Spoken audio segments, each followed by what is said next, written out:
ಬಹಳ ಒಂದು ಶಾರ್ಟ್ ನೋಟಿಸಲ್ಲಿ ಕೊಟ್ಟಂಥ ಆಹ್ವಾನಕ್ಕೆ ಹೋಗೊಟ್ಟು ಬಂದಿರುವ ನಮ್ಮ ಪತ್ರಿಕಾ ಮಾಧ್ಯಮದ ಎಲ್ಲರಿಗೂ ನನ್ನ ಪ್ರೀತಿಯ ನಮಸ್ಕಾರಗಳು. ನನ್ನೊಂದಿಗೆ ನನ್ನ ಹಿರಿಯರಿದ್ದಾರೆ, ಗುರುಗಳಿದ್ದಾರೆ. ನಿಮಗೂ ಕೂಡ ಸ್ವಾಗತ ಸರ್. ಫಿಫಾ ಫುಟ್ಬಾಲ್ ಒಂದು ನಮ್ಮ ಜಗತ್ತಿನಾದ್ಯಂತ 221 ದೇಶ ಫಾಲೋ ಮಾಡ್ತದೆ. ಆದರೆ ನಮ್ಮ ದೇಶದಲ್ಲಿ ಹೆಚ್ಚಿನವರು ಫಾಲೋ ಮಾಡೋದು. ಹಾಗೆಯೇ ಕ್ರಿಕೆಟ್ ಬಹಳ ಬೆರಳೆಣಿಕೆಯಷ್ಟು ದೇಶಗಳು ಫಾಲೋ ಮಾಡ್ತದೆ. ಆದರೆ ನಮ್ಮ ದೇಶದಲ್ಲಿ ನಾವು ನೀವು ಎಲ್ಲರೂ ಇನ್ಕ್ಲೂಡಿಂಗ್ ಮೀ ಎವ್ರಿ ಟೈಮ್ ಯಾವುದೇ ಮ್ಯಾಚ್ ಆದರೂ ಕೂಡ ನಾವು ವಾಚ್ ಮಾಡ್ತೇವೆ. ಅದೇ ರೀತಿ ಪವರ್ ಲಿಫ್ಟಿಂಗ್ ಕೂಡ ಜಗತ್ತಿನಾದ್ಯಂತ 132 ದೇಶಗಳು IPF ಅಂಡರಲ್ಲಿ 156 ದೇಶಗಳು ಫಾಲೋ ಮಾಡ್ತದೆ. ಅದರ IPF ಅಂಡರಲ್ಲಿ ಬರ್ತದೆ. ಆದರೆ ನಮ್ಮ ದೇಶದಲ್ಲಿ ಹಾರ್ಡ್ಲಿ ಸ್ವಲ್ಪ ಜನರಿಗೆ ಪವರ್ ಲಿಫ್ಟಿಂಗ್ನ ಬಗ್ಗೆ ಗೊತ್ತಿದೆ. ಆದರೆ ಪವರ್ ಲಿಫ್ಟರ್ಸ್ ಇದ್ದಾರೆ, ಆದರೆ ಅದಕ್ಕೆ ಬೇಕಾದಂಥ ಇನ್ಫ್ರಾಸ್ಟ್ರಕ್ಚರ್ ಆಗಲಿ ಅದನ್ನು ಜನರಿಗೆ ರೀಚ್ ಆಗುವ ಹಾಗೆ ಮಾಡುವಲ್ಲಿ ನಾವು ಪ್ರಯತ್ನ ಮಾಡ್ತಾ ಇದ್ದೇವೆ. ಅದಕ್ಕೋಸ್ಕರ ಆ ಒಂದು ಪ್ರಯತ್ನದಲ್ಲಿ ನಿಮ್ಮ ಸಹಕಾರ ಬೇಕು ಅಂತ ನಾವು ಇವತ್ತು ಇಲ್ಲಿ ನಾವೆಲ್ಲರೂ ಭೇಟಿಯಾಗಿದ್ದೇವೆ. ಈ ಒಂದು national power lifting senior national classic power lifting championship ಆ ಒಂದು ಗ್ಯಾಪನ್ನು ಫಿಲ್ ಮಾಡೋದಕ್ಕಾಗಿ ಆ ಒಂದು ನಾವೊಂದು ಪ್ರತಿ ಮನೆಗೂ ರೀಚ್ ಆಗುವ ಹಾಗೆ ಮಾಡಬೇಕು ಅಂತ ಈ ಒಂದು national power lifting classic national power lifting ಚಾಂಪಿಯನ್ಶಿಪ್ಪನ್ನು ಮಂಗಳೂರಿನಲ್ಲಿ ಕಶಾಪ್ ವಹಿಸ್ಕೊಂಡಿರ್ತದೆ. ಅದಕ್ಕೆ ಬೇಕಿರುವ ಎಲ್ಲ ವ್ಯವಸ್ಥೆಗಳು ಆಗ್ತಾ ಇದೆ, ಆಲ್ಮೋಸ್ಟ್ ಆಗಿದೆ. ಇನ್ನೇನು 2 ದಿವಸ ಬಾಕಿ ಇದೆ ಅಷ್ಟೇ. ಅಂತಾರಾಷ್ಟ್ರೀಯ ಮಟ್ಟದ ಒಂದು ವ್ಯವಸ್ಥೆಯನ್ನು ಮಾಡಬೇಕಂತ ನಾವು ಹೊರಟಿದ್ದೇವೆ. ಎಲ್ರಿಗೂ ಗೊತ್ತಿದೆ, ಈಗ ಇರಾನ್ ವಾರ್, ಗ್ಯಾಸ್ ಇಲ್ಲದಿರುವುದು, LPG ಗ್ಯಾಸ್ ಇಂಡಸ್ಟ್ರಿಯಲ್ ಇಲ್ಲ, ಅದರಿಂದಾಗಿ ಎಲ್ಲ ಕಡೆ ಬಿಸ್ನೆಸ್ ಆಗಲಿ ಅಥವಾ ಒಂದು ವ್ಯವಹಾರಗಳು ಹೆಚ್ಚಾಗಿ ಏನು ಅಂದರೆ ಎಣಿಸಿದ ಮಟ್ಟಿಗೆ ನಡೀತಾ ಇಲ್ಲ, ಯಾವುದು ಫಂಕ್ಷನ್ಗಳು ನಡೀತಾ ಇಲ್ಲ. ಬಟ್ ಆದರೂ ಏನು ಪ್ರಾಮಿಸ್ ಮಾಡಿದ್ದೇವೆ ಕಶಾ ಫಿಟ್ನೆಸ್ ವತಿಯಿಂದ, ಅದಕ್ಕಿಂತ ಇನ್ನೂ ಒಂದು ಮಟ್ಟ ಜಾಸ್ತಿಯಾಗಿ ಹೆಚ್ಚಿನಲ್ಲಿ ನಾವು ಅದನ್ನು ಚೆನ್ನಾಗಿ ಮಾಡಿಕೊಡ್ತೇವೆ ಅಂತ ಹೇಳಿ ನಾನು ಕಶಾ ಫಿಟ್ನೆಸ್ ವತಿಯಿಂದ ಅಸೋಸಿಯೇಷನ್ಗೂ ಹಾಗೂ ಇಲ್ಲಿ ಎಲ್ಲ ಮಾಧ್ಯಮ ಮಿತ್ರರಿಗೂ ನಾನು ಈ ಮೂಲಕ ತಿಳಿಸ್ಲಿಕ್ಕೆ ಇಷ್ಟಪಡ್ತೇನೆ. ಮುಖ್ಯವಾಗಿ ಪವರ್ ಲಿಫ್ಟಿಂಗ್ನನ್ನು ನಾವು ಒಂದು ಸ್ವಲ್ಪ ಒಂದು ಉದಾಹರಣೆ ಕೊಡಬೇಕಂತ ಹೇಳಿದರೆ, ನಾನು ಕ್ರಿಕೆಟನ್ನು ಗ್ರೌಂಡಲ್ಲಿ ನಾನು ವಾಚ್ ಮಾಡಿದ್ದೇನೆ, IPL ಕ್ರಿಕೆಟ್. ಅದನ್ನು TV ಯಲ್ಲಿ ನೋಡೋದಕ್ಕೂ ತುಂಬ ವ್ಯತ್ಯಾಸ ಇದೆ. ಗ್ರೌಂಡಲ್ಲಿ ನೋಡುವಾಗ ನಮಗೆ ಅದು ಅಷ್ಟು ಮಜಾ ಬರೋದಿಲ್ಲ. ಒಂದು ಜಸ್ಟ್ ಓಕೆ, ನಾವು ಎಂಜಾಯ್ ಮಾಡ್ತಿದ್ದೇವೆ, ನಮ್ಮ ಸುತ್ತಮುತ್ತ ಎಲ್ಲರೂ ಇದ್ದಾರೆ ಅಂತ ಹೇಳಿ. ಆದರೆ ಆ ಲೆವೆಲ್ನ ಇನ್ಫ್ರಾಸ್ಟ್ರಕ್ಚರ್, ಅದು ಕ್ರಿಕೆಟ್ ಅಷ್ಟು ರಿಚ್ ಆಗಿರೋದ್ರಿಂದ ಅದು ಮನೆಗೆ ವಿತ್ ಕಮೆಂಟ್ರಿ ಅವರು ಎಲ್ಲ ಕ್ರಿಕೆಟ್ನಲ್ಲಿ ನಮ್ಮ ಮನೆಯಲ್ಲಿ ನಾವು ವಾಚ್ ಮಾಡೋದ್ರಿಂದ ಅದು ಅಷ್ಟು ಇಂಟ್ರೆಸ್ಟಿಂಗ್ ಆಗಿ ಕಾಣ್ತದೆ. ಅದೇ ಒಂದು ಪ್ರಯತ್ನ ನಾವು ಈ ಒಂದು ಪವರ್ ಲಿಫ್ಟಿಂಗ್ನಲ್ಲೂ ಈ ಸಲ ಮಾಡಬೇಕು ಅಂತ ಮಾಡ್ತಾ ಇದ್ದೇವೆ. ಅದಕ್ಕೋಸ್ಕರ ನಾವು ಬಹಳಷ್ಟು ವೆಚ್ಚ ಖರ್ಚು ಮಾಡ್ತಾ ಇದ್ದೇವೆ ಮತ್ತು ನಾವು ತುಂಬ ಸ್ಪಾನ್ಸರ್ಸ್ಗಳನ್ನು ಅಪ್ರೋಚ್ ಮಾಡಿದ್ದೇವೆ. ಸೊ ನಮ್ಮ ಪ್ರಯತ್ನ ಸಾಗ್ತಾ ಇದೆ. ಅದೇ ಓವರಾಲ್ ಉದ್ದೇಶ ಏನಂತ ಹೇಳಿದರೆ, ಎಷ್ಟೋ ಕ್ರೀಡಾಪಟುಗಳಿದ್ದಾರೆ ಪವರ್ ಲಿಫ್ಟಿಂಗ್ನಲ್ಲಿ. ಅವರಿಗೆ ಒಂದು ಸಮಾಜದಲ್ಲಿ ಮತ್ತು ಅವರ ಮನೆಯಿಂದ ಪ್ರೋತ್ಸಾಹ ಸಿಗಬೇಕು. ಅವರು ಒಂದು ಪ್ರೊಫೆಷ್ನಲ್ ಕ್ರಿಕೆಟರ್ ಆಡುವ ಅವರಿಗೆ ಒಂದು ಕ್ರಿಕೆಟರ್ ಆಡುವ ಅವರಿಗೆ ಸಿಗುವ ಮರ್ಯಾದೆ ಒಬ್ಬ ಪವರ್ ಲಿಫ್ಟರ್ಗೂ ಸಿಗಬೇಕಂತ ಹೇಳಿ ನಾನು ಒಬ್ಬ ಕ್ರೀಡಾಪಟು ಆಗಿ ಇದು ಒಂದು ನನ್ನ ಪ್ರಯತ್ನ ಅಷ್ಟೇ. ದಯವಿಟ್ಟು ಎಲ್ಲರೂ ಈ ಒಂದು ಪ್ರಯತ್ನದಲ್ಲಿ ಮಾಧ್ಯಮದ ಮುಖಾಂತರ ಅದನ್ನು ಎಲ್ಲರಿಗೂ ರೀಚ್ ಆಗುವಾಗೆ ಮಾಡುವ ಪ್ರಯತ್ನದಲ್ಲಿ ನಾವು ಪ್ರಯತ್ನ ಮಾಡ್ತಾ ಇದ್ದೇವೆ. ಅದಕ್ಕೋಸ್ಕರ ನಿಮ್ಮ ಸಹಕಾರವನ್ನು ಕೋರುತ್ತಾ ನನ್ನ 2 ಮಾತನ್ನು ಮುಗಿಸ್ತಾ ಇದ್ದೇನೆ. Thank you.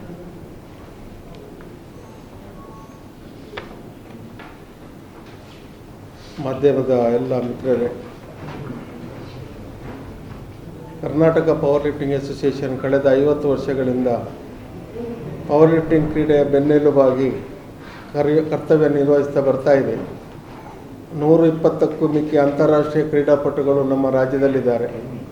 ಅಲ್ಲದೆ 5 ಅಂತಾರಾಷ್ಟ್ರೀಯ ಮಟ್ಟದ ತೀರ್ಪುಗಾರರು ಹಾಗೂ 15 ರಾಷ್ಟ್ರೀಯ ಮಟ್ಟದ ತೀರ್ಪುಗಾರರು ಮತ್ತು ಒಂದು ರಾಷ್ಟ್ರೀಯ ಅಥವಾ ಅಂತಾರಾಷ್ಟ್ರೀಯ ಮಟ್ಟದ ಸ್ಪರ್ಧೆಯನ್ನು ನಡೆಸಲು ಬೇಕಾದಂಥ ಎಲ್ಲ ಇನ್ಫ್ರಾಸ್ಟ್ರಕ್ಚರ್ಸ್ ನಮ್ಮ ಮಂಗಳೂರಿನಲ್ಲಿದೆ.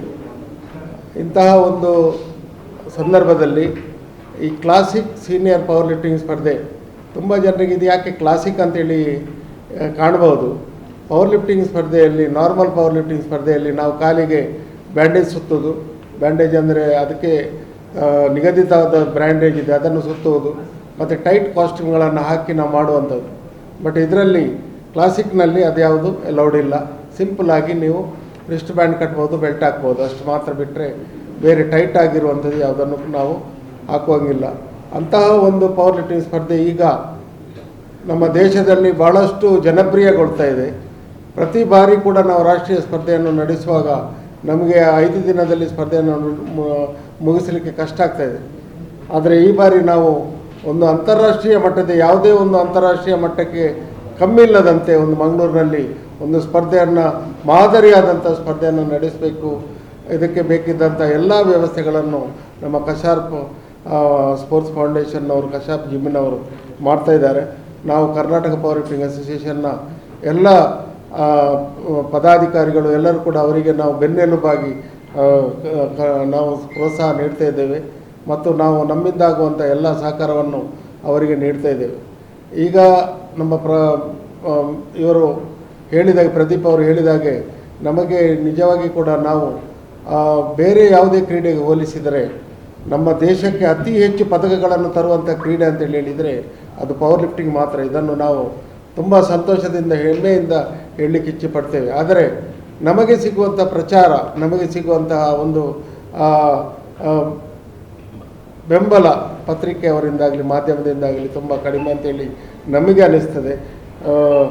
ಈ ನಿಟ್ಟಿನಲ್ಲಿ ನಾವು ನಮ್ಮೆಲ್ಲರ ಹತ್ರ ಪ್ರಾರ್ಥನೆ ಏನಂತೇಳಿ ಹೇಳಿದರೆ, ಸ್ಪರ್ಧೆಗೆ ಬನ್ನಿ, ಅದನ್ನು ನೋಡಿ, ಅಲ್ಲಿ ಮಾಡುವಂತಹ ಪ್ರತಿಯೊಂದು ಲಿಫ್ಟನ್ನು ಸ್ವಲ್ಪ ಗಮನಿಸಿ. ಅಲ್ಲಿ 300 ಕಿಲೋ ಇರ್ತದೆ, 400 ಕಿಲೋ ಇರ್ತದೆ. ಅದನ್ನು ಎತ್ತುವಂಥ ಒಂದು ಟೆಕ್ನಿಕ್ಗಳನ್ನು, ಅದನ್ನು ಫೋಟೋವನ್ನು ತಾವು ತಮ್ಮ ಮಾಧ್ಯಮದಲ್ಲಿ, ತಮ್ಮ ಪತ್ರಿಕೆಗಳಲ್ಲಿ ಅದನ್ನು ಪ್ರಕಟಿಸಿ. ಇದರ ಮೂಲಕ ಏನಾಗ್ತದೆ ಅಂತ ಹೇಳಿದರೆ, ಪವರ್ ಲಿಫ್ಟಿಂಗ್ ಯಾವ ರೀತಿ ನಡೀತಾ ಇದೆ ಅನ್ನೋದು ಸಾರ್ವಜನಿಕರಿಗೆ ಗೊತ್ತಾಗ್ತಾ ಇದೆ. ಸಾರ್ವಜನಿಕರಿಗೆ ಗೊತ್ತಾಗುವಂಥ ಯಾವುದೇ ಒಂದು ನಮ್ಮದು ಕಾರ್ಯಕ್ರಮ ನಮ್ಮಲ್ಲಿ ಇಲ್ಲದೇ ಆಗಿ ಹೋಗಿದೆ. ಇಂತಹ ಒಂದು ಸಂದರ್ಭದಲ್ಲಿ ಅದನ್ನು ಮಾಡಲಿಕ್ಕೆ ನಾವು ತುಂಬ ಪ್ರಯತ್ನ ಪಡ್ತಿದ್ದೇವೆ. ಮತ್ತು ಕರ್ನಾಟಕವು 1983, 93, 2003, 2013, 2022, 2023 ನಾವು ರಾಷ್ಟ್ರೀಯ ಸ್ಪರ್ಧೆಗಳನ್ನು ನಡೆಸಿದ್ದೇವೆ. ನಾವು ನಡೆಸಿದಂಥ ಸ್ಪರ್ಧೆ ರಾಷ್ಟ್ರದಲ್ಲಿ ಎಲ್ಲಿ ಕೂಡ ಅಷ್ಟು ಚೆನ್ನಾಗಿ ಸಂಘಟನೆಯಿಂದ ಮಾಡುವುದಿಲ್ಲ. ಇಂತಹ ಒಂದು ಉನ್ನತ ಮಟ್ಟದ ಒಂದು ಕ್ರೀಡೆ, ನಾವು ಉನ್ನತ ಮಟ್ಟದಲ್ಲಿ ನಾವು ಸಂಘಟನೆಯನ್ನು ಪ್ರತಿಯೊಂದು ವಿಷಯದಲ್ಲಿ ಕೂಡ, ಪ್ರತಿಯೊಂದು ಚಿಕ್ಕ ವಿಷಯದಲ್ಲಿ ಕೂಡ ನಾವು ಆಲೋಚನೆ ಮಾಡಿ, ಅವರಿಗೆ ವಸತಿ ಇರ್ಬೋದು, ಅವರಿಗೆ ಊಟೋಪಚಾರದಿರ್ಬೋದು, ಇನ್ಫ್ರಾಸ್ಟ್ರಕ್ಚರ್ಸ್ ಇರ್ಬೋದು, ಅಥವಾ ಸ್ಪರ್ಧೆಯ ಸಂಘಟನೆ ಬಗ್ಗೆ ಯಾವುದೇ ಒಂದು ಕೊರತೆ ಬರದ ಹಾಗೆ ನಾವು ನೋಡಿಕೊಂಡು ಒಳ್ಳೆಯ ರೀತಿಯ ಸ್ಪರ್ಧೆಯನ್ನು ನಡೆಸ್ತಿದ್ದೇವೆ. ಇದು ಪ್ರಪ್ರಥಮ ಬಾರಿಗೆ ನಾವು ಯಾವಾಗಲೂ ಟೌನ್ ಹಾಲ್ನಲ್ಲಿ ನಡೆಸುವಂಥ ಸ್ಪರ್ಧೆ. ಈ ಬಾರಿ ನಾವು ಟಿ ವಿ ರಮಣ್ ಪೈ ಹಾಲ್ನಲ್ಲಿ ನಡೆಸಲಿಕ್ಕೆ ಉದ್ದೇಶಿಸಿದ್ದೇವೆ. ಇಲ್ಲಿ ಸಾಧಾರಣ 300ಕ್ಕೂ ಮಿಕ್ಕಿ ಸ್ಪರ್ಧಾಳುಗಳು ಭಾಗವಹಿಸುವಂಥ ನಿರೀಕ್ಷೆ ಇದೆ. 100ಕ್ಕೂ ಮಿಕ್ಕಿ ತೀರ್ಪುಗಾರರು ವಿವಿಧ ದೇಶದ ವಿವಿಧ ಭಾಗಗಳಿಂದ ಬರುವವರಿದ್ದಾರೆ. ಎಲ್ಲರಿಗೂ ಕೂಡ ನಾವು ಉತ್ತಮವಾದಂಥ ಊಟೋಪಚಾರದ ವ್ಯವಸ್ಥೆಯನ್ನು ಮತ್ತು ವಸತಿ ವ್ಯವಸ್ಥೆಯನ್ನು ಈಗಾಗಲೇ ಮಾಡಿದ್ದೇವೆ. ಸೋಮವಾರದಿಂದ ಟೀಮ್ ಬರಲಿಕ್ಕೆ ಪ್ರಾರಂಭ ಆಗ್ತದೆ. ಈಗ ಒಂದು ಹಳೆಯ ಟ್ರೆಂಡ್ ಹೋಗಿದೆ. ಏನಂತ ಹೇಳಿದರೆ, ಈಗ ಮೊದಲು ಎಲ್ಲ ಟೀಮ್ಗಳು ಒಟ್ಟಿಗೆ ಟ್ರೈನ್ನಲ್ಲಿ ಬರೋದು, ಆಮೇಲೆ ಒಂದು ಮಾರ್ಚ್ ಫಾಸ್ಟ್, ಅವರೆಲ್ಲ ಬಂದ ನಂತರ ನಾವು ಒಂದು ಮಾರ್ಚ್ ಫಾಸ್ಟ್ ಮಾಡೋದು. ಈಗ ಕ್ರೀಡೆಯ ಸ್ಟ್ಯಾಂಡರ್ಡ್ ಅಂತ ಹೇಳ್ಬೋದು, ಅಥವಾ ನಮ್ಮ ಹುಡುಗರ ಸ್ಟ್ಯಾಂಡರ್ಡ್. ಯಾವ ದಿನ ಕಾಂಪಿಟೇಷನ್ ಇದೆ ಆಗ ಅದಕ್ಕೆ ಒಂದು ದಿನ ಮುಂದೆ ಬರ್ತಾರೆ, ಮೊದಲನೇ ದಿನ ಬರ್ತಾರೆ. ಕಾಂಪಿಟೇಷನ್ ಆದ ಕೂಡಲೇ ಅವರು ಹೊರಟು ಬಿಡ್ತಾರೆ. ಸೊ ಅದರಿಂದಾಗಿ ನಮಗೆ ಮಾರ್ಚ್ ಫಾಸ್ಟ್ ಮಾಡಲಿಕ್ಕೆ ಅಷ್ಟು ಸವಲತ್ತಿಲ್ಲ, ಎಲ್ಲ ಟೀಮ್ಗಳು ಬರ್ತಾಯಿಲ್ಲ. ಆದರೆ ನಾವು ಪ್ರತಿ ತಂಡದಿಂದ 5 ಆಯ್ಕೆ ಮಾಡಿ ಒಂದು ಚಿಕ್ಕ ಒಂದು ಮಾರ್ಚ್ ಫಾಸ್ಟ್ ಮಾಡುವಂಥ ಒಂದು ವ್ಯವಸ್ಥೆಯನ್ನು ಮಾಡ್ತಾಯಿದ್ದೇವೆ. ಸೊ ಆ ಒಂದು ಮಾರ್ಚ್ ಫಾಸ್ಟಿಗೆ ಕೂಡ ತಾವೆಲ್ಲರೂ ಹೆಚ್ಚಿನ ಪ್ರಚಾರವನ್ನು ನೀಡಬೇಕು. ಮತ್ತು ಈ ಸ್ಪರ್ಧೆಗೆ ನಾವು 5 ದಿನ ಕೂಡ ಎಲ್ಲರೂ ಭಾಗವಹಿಸಬೇಕು. ನಿಮಗಾಗಿ ನಾವು ಬೇರೆ ಒಂದು ಆಸನದ ವ್ಯವಸ್ಥೆಯನ್ನು ಮಾಡ್ತೇವೆ. ಅಲ್ಲಿ ನಿಮಗೆ ರಿಸಲ್ಟಿಂದ ಹಿಡಿದು ಪ್ರತಿಯೊಂದು ವಿಷಯದಲ್ಲಿ ಕೂಡ ನಮ್ಮ ಪ್ರದೀಪನ್ನು ಅಥವಾ ನಮ್ಮನ್ನು ಯಾರನ್ನು ಕೂಡ ಕಾಂಟ್ಯಾಕ್ಟ್ ಮಾಡಿದಲ್ಲಿ ನಿಮಗೆ ಸಂಪೂರ್ಣವಾದಂಥ ವಿವರವನ್ನು ನಾವು ನೀಡ್ತೇವೆ. ಅದನ್ನು ನೀವು ಯಾವುದೇ ಒಂದು ಸಂದರ್ಭದಲ್ಲಿ ಅಥವಾ ಅದರ ಮರುದಿವಸ ಅದನ್ನು ದಯವಿಟ್ಟು ಪತ್ರಿಕೆಗಳಲ್ಲಿ ಮತ್ತು ಮಾಧ್ಯಮದಲ್ಲಿ ಪ್ರಕಟಿಸಬೇಕು. ಈ ಪವರ್ ಲಿಫ್ಟಿಂಗ್ ಕ್ರೀಡೆ ಹೆವಿಯೆಸ್ಟ್ ಭಾರವನ್ನು ಎತ್ತುವಂಥ ಒಂದು ಕ್ರೀಡೆ. ಈಗ ವೇಟ್ ಲಿಫ್ಟಿಂಗ್ನಲ್ಲಿ ಆದರೆ ನಾವು ನಮ್ಮ ತಲೆಯ ಮೇಲೆ ಎಷ್ಟು ಎತ್ತಲಿಕ್ಕೆ ಆಗ್ತದೆ ಅಷ್ಟನ್ನು ಮಾತ್ರ ಎತ್ತುತ್ತೇವೆ. ಆದರೆ ಇಲ್ಲಿ ಈಗ ಮೊನ್ನೆ ನಮ್ಮ ಪವರ್ ಲಿಫ್ಟಿಂಗ್ ಚಾಂಪಿಯನ್ಶಿಪ್ ರಾಷ್ಟ್ರೀಯ ಮಟ್ಟದ ಸ್ಪರ್ಧೆಯಲ್ಲಿ 1100ಕ್ಕೂ ಮಿಕ್ಕಿ KG ದೇಹದ ವೆಯ್ಟ್ಸನ್ನು ಎತ್ತಿದ್ದಾರೆ. ಅಂದರೆ ಸ್ಪಾಟಲ್ಲಿ ಬೇರೆ, ಬೆಂಚ್ ಪ್ರೆಸ್ಸಲ್ಲಿ ಬೇರೆ, ಡೆಡ್ ಲಿಫ್ಟ್ ಬೇರೆ, 3 ಸೇರಿಸಿದಾಗ 1100ವರೆಗೆ ಎತ್ತಿದ್ದಾರೆ. ಇದು ಕ್ಲಾಸಿಕ್ ಆಗಿರೋದ್ರಿಂದಾಗಿ ಇದೊಂದು 800-900ವರೆಗೆ ಎತ್ತುವಂಥ ಸಾಧ್ಯತೆ ಇದೆ. ಒಳ್ಳೆಯ ರಾಷ್ಟ್ರೀಯ ಮಟ್ಟದ ಮತ್ತು ಅಂತಾರಾಷ್ಟ್ರೀಯ ಮಟ್ಟದ ಪೀಕ್ ಲಿಫ್ಟರ್ಸ್ ಇದರಲ್ಲಿ ಬರ್ತಾರೆ. ಅವರಿಗೆ ಮತ್ತು ಈ ಒಂದು ಸ್ಪರ್ಧೆಯಿಂದ ನಾವು ಮುಂದೆ ಬರುವಂಥ ವಿಶ್ವ ಪವರ್ ಲಿಫ್ಟಿಂಗ್ ಸ್ಪರ್ಧೆ ಲಿಥುವೇನಿಯಾದಲ್ಲಿ ನಡೆಯಲಿಕ್ಕಿದೆ. ಇದರಲ್ಲಿ ನಮ್ಮ ಭಾರತ ತಂಡವನ್ನು ಕೂಡ ಆಯ್ಕೆ ಮಾಡ್ತಾಯಿದ್ದೇವೆ. ನಮ್ಮ ಪವರ್ ಲಿಫ್ಟಿಂಗ್ನಲ್ಲಿ ನಾನು ಹೇಳಿದಾಗೆ ಮೆಡಲ್ ಅಂತೂ ಬರ್ತಾ ಇದೆ. ಆದರೆ ಇತ್ತೀಚೆಗೆ ನಮ್ಮ ಕ್ರೀಡಾಪಟುಗಳು, ದೇಶದ ಕ್ರೀಡಾಪಟುಗಳು ಹಲವಾರು ಜನ ವರ್ಲ್ಡ್ ರೆಕಾರ್ಡನ್ನು ಕೂಡ ಮಾಡಿದ್ದಾರೆ, ಈಗಲೂ ಮಾಡ್ತಾ ಇದ್ದಾರೆ. ತಮಗೆ ಗೊತ್ತಿರ್ಬೋದು, ನಮ್ಮ ಮಂಗಳೂರಿನ ಆದರ್ಶ್ ಹತ್ತವರ್ ಅವರು ನಮ್ಮ ಮೊನ್ನೆ ಜೂನಿಯರ್ ವರ್ಲ್ಡ್ ಚಾಂಪಿಯನ್ಶಿಪ್ಪಲ್ಲಿ ಅವರು ವರ್ಲ್ಡ್ ರೆಕಾರ್ಡನ್ನು ಮಾಡಿದ್ದಾರೆ. ಅವರಿಗೆ ಈಗ ರೈಲ್ವೆಯಲ್ಲಿ ಜಾಬ್ ಆಗಿದೆ. ಬೇಕಾದಷ್ಟು ಉದ್ಯೋಗದ ಅವಕಾಶ ಕೂಡ ಇದೆ. ಬೇಕಾದಷ್ಟು ಜನ ಉದ್ಯೋಗವನ್ನು ಪಡೆಯುತ್ತಾ ಅವರು ಕೆಲಸ ಮಾಡ್ತಾ ಇದ್ದಾರೆ. ಅರಣ್ಯ ಇಲಾಖೆಯಲ್ಲಿ ಇದೆ. ಈಗಾಗಲೇ ಸರ್ಕಾರವು 2% ಸರ್ಕಾರಿ ಹುದ್ದೆಗಳಲ್ಲಿ ಕ್ರೀಡೆಗೆ 2% ಮೀಸಲಾಗಿಟ್ಟಿದೆ. ಸೊ ಅದರಲ್ಲಿ ಕೂಡ ನಾವು ಪವರ್ ಲಿಫ್ಟರ್ಸನ್ನು ಕೂಡ ನಾವು ಅವ್ರ ಗಣನೆಗೆ ತೆಗೆದುಕೊಂಡಿದ್ದಾರೆ. ಸೊ ಈ ರೀತಿಯಲ್ಲಿ ನಡೆಯುವಂಥ ಒಂದು ಉತ್ತಮ ಮಟ್ಟದ ಸ್ಪರ್ಧೆಗೆ ತಾವೆಲ್ಲರೂ ಕೂಡ ಹೆಚ್ಚಿನ ಪ್ರೋತ್ಸಾಹ ಸಹಕಾರ ನೀಡಬೇಕಾಗಿ ಈ ಸಂದರ್ಭದಲ್ಲಿ ತಮ್ಮೆಲ್ಲರ ಹತ್ರ ನಾನು ವಿನಂತಿ ಮಾಡಿಕೊಳ್ತಿದ್ದೇನೆ. ಯಾವ ಸ್ಟೇಟಿಂದ ಎಷ್ಟು ಕರ್ನಾಟಕದಲ್ಲಿ ಎಷ್ಟು ಬಂದಿದ್ದಾರೆ? ಕರ್ನಾಟಕದ ಫುಲ್ ಟೀಮ್ ಇದೆ, 16 ಜನ. ಬಾಕಿ ಸ್ಟೇಟಿಂದ ಎಷ್ಟು ಮಂದಿ? ಒಂದು 290ವರೆಗೆ ಒಟ್ಟು ಬಂದಿದೆ. ಒಂದು ಸ್ಟೇಟಿಂದ 16 ಜನ ಮಾತ್ರ ಪಾರ್ಟಿಸಿಪೇಟ್ ಮಾಡಬಹುದು. ಹೌದು, 8 ಕ್ಯಾಟಗರಿ ಇದೆ. ಮೆನ್, ವಿಮೆನ್ ಒಬ್ಬೊಬ್ಬರು ಬರ್ಬೋದು ಒಂದೊಂದು ಕ್ಯಾಟಗರಿ. ಎಲ್ಲ ಸ್ಟೇಟ್ ಲೆವೆಲಲ್ಲಿ gold medalist can participate in this competition, are eligible to take. ಅದರಲ್ಲಿ ಕೂಡ ಮಿನಿಮಮ್ ವೆಯ್ಟ್ ಇದೆ. 8 ಕ್ಯಾಟಗರಿ ಇದೆ. ಓಕೆ. ಹಾಂ, ಮಾಸ್ಟರ್ಸ್ ಇದ್ದಾರೆ? ಒಂದೊಂದು ಕ್ಯಾಟಗರಿ ಒಬ್ಬೊಬ್ಬರಾದರೆ ಮಾಸ್ಟರ್ಸ್ ಇಲ್ಲ. ಮಾಸ್ಟರ್ಸ್ ಇಲ್ಲ, ಇಲ್ಲ, ಓಪನ್ ಇಲ್ಲ, ಇದೆ. ಓಪನ್. ಹಾಂ, ಲಿಥುವೇನಿಯಾ ವರ್ಲ್ಡ್ ಚಾಂಪಿಯನ್ಶಿಪ್ ಜೂನಲ್ಲಿ ಇದೆ. ಜೂನ್ನಲ್ಲಿ ನಡೆಯುತ್ತೆ. ಹೌದೌದು, ಇಲ್ಲಿಂದ ಸೆಲೆಕ್ಷನ್ ಅದು ಈಗ 16 ಕ್ಯಾಟಗರಿ ಇದೆ. 16 ಜನ ಸೆಲೆಕ್ಟ್ ಆಗ್ತಾರೆ. Gold medalist are eligible to take. ಈಗ ರಾಷ್ಟ್ರೀಯ ಮಟ್ಟದ ಆಟಗಾರರು ಪ್ರಮುಖರು ಯಾರಾದರೂ ಅಂದರೆ ಸೆಲೆಬ್ರಿಟಿ ಅಂದರೆ ಆ ಥರ ಏನಾದರೂ ಬರ್ತಾರೆ? ರಾಷ್ಟ್ರೀಯ ಮಟ್ಟದಲ್ಲಿ ನಮ್ಮ ಕರ್ನಾಟಕದ ವಿಶ್ವನಾಥ್ ಭಾಸ್ಕರ್ ಗಾಣಿಗ, ಆದರ್ಶ್ ಹತ್ತವರು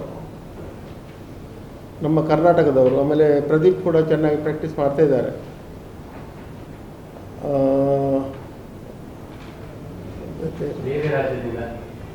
ಬೇರೆ ರಾಜ್ಯದಿಂದ ಭಾಳಷ್ಟು ಕ್ರೀಡಾಪಟುಗಳಿದ್ದಾರೆ. ಹೆಚ್ಚಿನಾಗಿ ಮಹಾರಾಷ್ಟ್ರ ಮತ್ತು ಪಂಜಾಬ್ ಕಡೆಯಿಂದ ಇದ್ದಾರೆ. ಅದು ಲಿಸ್ಟ್ ಇದೆ ನನ್ನ ಹತ್ರ, ನಾನು ಮತ್ತೆ ಕೊಡ್ಬೋದು. ಈಕ್ವಲ್ ಇದ್ದಾರೆ ಅಲ್ಲ, 121 8 ಕ್ಯಾಟಗರೀಸ್. 8 ಕ್ಯಾಟಗರೀಸ್.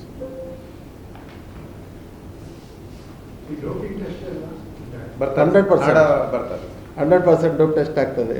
ಮತ್ತು ಅವರು ಸೆಮಿನಾರ್ ಮಾಡ್ತಾರೆ ಫಸ್ಟಿಗೆ. 25th evening 5 to 4.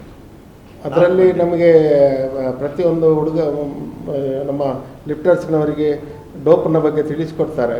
ಮತ್ತು ಯಾವುದ್ಯಾವುದು ಡೋಪ್ ಎಲ್ಲ ತಗೊಳ್ಬಾರ್ದು ಅನ್ನೋದನ್ನು ಒಂದು ಚಿಕ್ಕ ಅವೇರ್ನೆಸ್ ಕೊಡ್ತಾರೆ. ಅದರ ನಂತರ ಡೋಪ್ ಕಂಪಲ್ಸರಿಯಾಗಿ ಆಗ್ತದೆ, ಅವರೇ ಆಯ್ಕೆ ಮಾಡ್ತಾರೆ. ಅದಕ್ಕೆ ನಮಗೆ ಯಾವುದೇ ಅದರಲ್ಲಿ ಹಸ್ತಕ್ಷೇಪ ಮಾಡಲಿಕ್ಕೆ ಆಗೋದಿಲ್ಲ. ಅದು ಬೇರೆ ಬಾಡಿ ಅಲ್ಲ, ನಮಗೂ ಅದಕ್ಕೂ ಯಾವುದೂ ಸಂಬಂಧ ಇಲ್ಲ. ಅವರಿಗೆ ನಾವು ಇನ್ವಿಟೇಷನ್ ಕೊಡಬೇಕು. ಪ್ರತಿ ಚಾಂಪಿಯನ್ಶಿಪ್ ಆಗುವಾಗ ಅವರು ಅವರ ಟೀಮ್ ತಗೊಂಡು ಬರ್ತಾರೆ. ಮತ್ತು ಅವರು ನಾವು ಇಂಥ ದಿನ ಸೆಮಿನಾರ್ ಮಾಡ್ತೇವೆ ಅಂತ ಹೇಳ್ತಾರೆ ನಮಗೆ. ಸೊ 25th ಸೆಮಿನಾರ್ ಇದೆ. ಆ ಸೆಮಿನಾರಲ್ಲಿ ಕೂಡ ಎಲ್ಲರೂ ಲಿಫ್ಟರ್ಸ್ ಭಾಗವಹಿಸಬೇಕಾಗ್ತದೆ. ಮತ್ತು ನಾವು ಅದೇ ರೀತಿ ಅವರು ಇಂಥ ಮೀನ್ ಟೈಮ್ ಅವರು ಡೋಪಿಗೆ ಜನರನ್ನು ಕರಿತಾ ಇರ್ತಾರೆ. ಚಾಂಪಿಯನ್ಸ್ ಇರ್ಬೋದು, ಅವರಿಗೆ ಇದು ಬಂದಾಗೆ ಅದು ನಮ್ಮ ಹಸ್ತಕ್ಷೇಪ ಏನಿಲ್ಲ ಅದರಲ್ಲಿ. ಅವರೇನು ಮಾಡ್ತಾರೆ ಅಂದರೆ ಇಲ್ಲಿ ಫಸ್ಟ್ ಸೆಕೆಂಡ್ ಬಂದವರನ್ನು ಅವರ ನಾಡ ಡೆಲ್ಲಿಗೆ ಇದು ತಿಳಿಸ್ತಾರೆ, ಇಂಥ ಫಸ್ಟ್ ಸೆಕೆಂಡ್ ಬಂದಿದ್ದಾರೆ. ಸೊ ಅವ್ರ ಬಾಡಿ ವೇಟ್ ಮತ್ತು ಇದನ್ನು ನೋಡಿಕೊಂಡು ಅವ್ರದ್ದೇ ಯಾವುದೋ ಒಂದು ಕ್ಯಾಲ್ಕುಲೇಷನ್ ಇದೆ, ಅದರ ಪ್ರಕಾರ ಅವರು ಡೋಪಿಗೆ ಕರೀತಾರೆ. 128 ವುಮೆನ್, 164 ಮೆನ್. ಮಹಿಳೆಯರು 16, ಅಲ್ಲ ಸಾರಿ, ಇಲ್ಲಿ 8 ಹೌದು. ಇದರಲ್ಲಿ ಓದಿ ಹೇಳು ನೋಡಿ. ವೆಸ್ಟ್ ಬೆಂಗಾಲ್, ವಿದರ್ಭ, ಉತ್ತರ ಪ್ರದೇಶ್, ತಮಿಳುನಾಡು, ರಾಜಸ್ಥಾನ್, ಒಡಿಶಾ, ಮಿಜೋರಾಂ, ಮಣಿಪುರ್, ಮಹಾರಾಷ್ಟ್ರ, ಮಧ್ಯಪ್ರದೇಶ್, ಹಿಮಾಚಲ್, ಹರಿಯಾಣ, ಡೆಲ್ಲಿ, ಅರುಣಾಚಲ್ ಪ್ರದೇಶ್, ಗೋವಾ, ಜಾರ್ಖಂಡ್, ಒಡಿಶಾ ಆಯಿತು, ಡೆಲ್ಲಿ, ಕೇರಳ. ಮಿಜೋರಾಂ ಟೀಮ್ ಭಾರಿ ಚೆನ್ನಾಗಿದೆ, ಸ್ಟ್ರಾಂಗ್, ವೆರಿ ವೆರಿ ಬಿಹಾರ್. ಹೌದು, ಎಲ್ಲ ಸ್ಟೇಟ್ಸ್ ಆಲ್ಮೋಸ್ಟ್ ಇದ್ದಾರೆ, ಎಲ್ಲ ಇದೆ. ನಾನು ಓದಿದವರದೆಲ್ಲ ಇದೆ. ಈಗ ನಾನು ಆ ಲಿಸ್ಟಿಂದಲೇ ಓದಿ ಹೇಳಿ.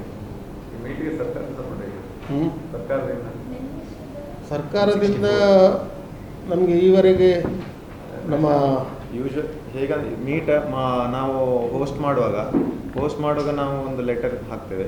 ಅದರ ನಂತರ ಎಷ್ಟು ಖರ್ಚಾಗಿದೆ, ಈಗಷ್ಟೇ ನಾನು ಕಮಿಷನರ್ ಹತ್ರ ಮಾತಾಡಿದ್ದು, ಸಿಟಿ ಕಾರ್ಪೊರೇಷನ್ ಎಲ್ಲ ಖರ್ಚು ವೆಚ್ಚದ ಬಗ್ಗೆ ಎಲ್ಲ, ಅಂದರೆ ಒಂದು ನಾವು ರಿಕ್ವೆಸ್ಟ್ ಮಾಡ್ತೇವೆ ನಾವು, ಅದರ ನಂತರ ಆದ ನಂತರ ನಾವು ಇಷ್ಟಿಷ್ಟು ಖರ್ಚಾಗಿದೆ ಅಂತ ಹೇಳಿ ನಾವು ಅವರಿಗೆ ರಿಕ್ವೆಸ್ಟ್ ಮಾಡಬೇಕು.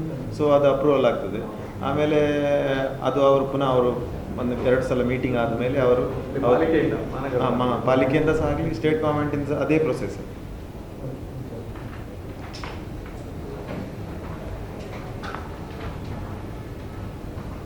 ನಿಮ್ಮಗಳ ಪ್ರಚಾರ ಜಾಸ್ತಿ ಬಂದರೆ ನಮಗೆ ದುಡ್ಡು ಬರ್ತದೆ. ನಿಮ್ಮಗಳ ಪ್ರಚಾರ ಇಲ್ಲದಿದ್ದರೆ ದುಡ್ಡು ಕೂಡ ಬರೋದಿಲ್ಲ. ಒಳ್ಳೆಯ ಪ್ರಚಾರ